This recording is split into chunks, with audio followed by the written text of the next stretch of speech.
Waouh! Alors là, j'allais parler de la petite querelle d'adolescents entre Elon Musk et Donald Trump, mais là, ça a pris une petite autre tournure quand même. Mais alors, donc Musk accuse Trump d'être dans les Epstein Files. Pour ceux qui ne savent pas ce que c'est, Jeffrey Epstein était un quelqu'un qui avait fait sa fortune dans la finance, je crois, et qui était, je crois, plus que soupçonné de faire du trafic de mineurs, et je ne parle pas du métier, et les Epstein Files est la liste de ses clients. Musk est en train d'accuser Donald Trump, je fais attention à comment je dis ça pour que la chaîne ne disparaisse pas tout de suite, mais il l'accuse d'avoir un amour très très grand pour les enfants, et d'avoir accessoirement participé au trafic d'êtres humains. Accessoirement. Mais alors, à la base, pourquoi est-ce qu'ils se chamaillaient, ces deux messieurs? Eh bien, ils se chamaillaient pour une histoire de loi qui est le Big Beautiful Bill Act, c'est chiant à dire, donc je l'appellerai le BBB, qui est donc en cours d'examen au Sénat. Et dans cette loi, on a donc pas mal de choses, notamment une pérennisation de baisse d'impôts, des exonérations fiscales, avec un joli conflit d'intérêts pour Donald parce qu'on sait tous d'où vient sa couleur orange, des déductions fiscales, une taxe supplémentaire et un compte épargne pour les enfants, un resserrage de leur sécurité sociale et de leur aide alimentaire, ce qui va toucher, pour la santé en tout cas apparemment 11 millions de personnes, sans faire trop attention aux chiffres, une augmentation de la défense, du budget de la défense, pardon, faciliter les déportations, et là on s'approche de ce pourquoi Musk n'était sûrement pas content, c'est ici. Puisque Elon Musk étant patron et propriétaire à part non négligeable de Tesla, ces incitations en fait lui font très très mal au portefeuille, et donc il n'était pas très content avec Donald. Et en plus de ça, le budget des États-Unis se prendrait un vilain coup, puisqu'il y aurait une estimation de 2,4 trillions. Alors 1 trillion c'est 1000 milliards, sur 10 ans, ça serait 240 milliards en plus chaque année, ce qui n'est pas rien.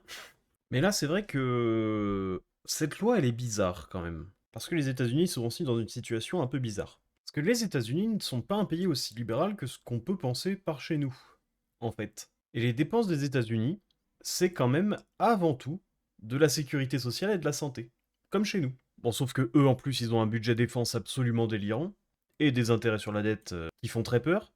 Mais leur premier poste de dépense, c'est tout ce qui ressemble à de la sécurité sociale, à la santé, et bah, ça, c'est les retraites des anciens, des vétérans. Donc en fait, ils sont dans une situation un peu nulle, pour être un peu cru, où en fait, l'État américain est une espèce d'assurance avec des flingues.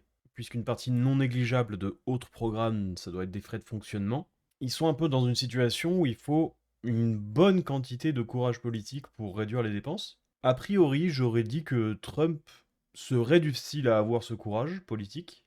Manifestement, je me trompais. Et en plus, avec l'histoire des tarifs avant, on pouvait se dire qu'il faisait ça pour réduire la dette, tout ça. Mais manifestement, bon, après, je sais pas exactement ce que vaut le CBO. Je sais que c'est un sandwich chez McDonald's, mais je connais pas l'organisme CBO en tout cas. Donc je sais pas ce que ça vaut, si c'est un truc démocrate ou quoi.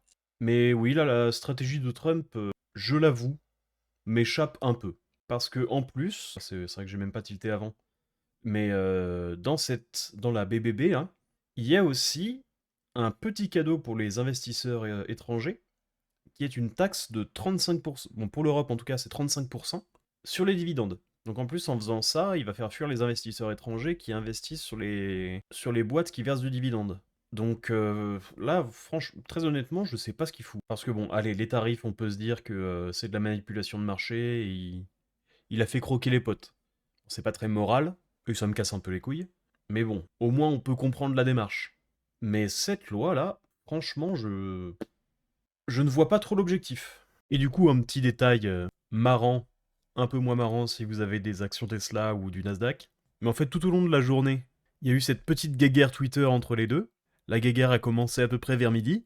Et à chaque fois qu'il y avait un tweet de Musk ou de Trump, l'action se cassait encore plus la gueule.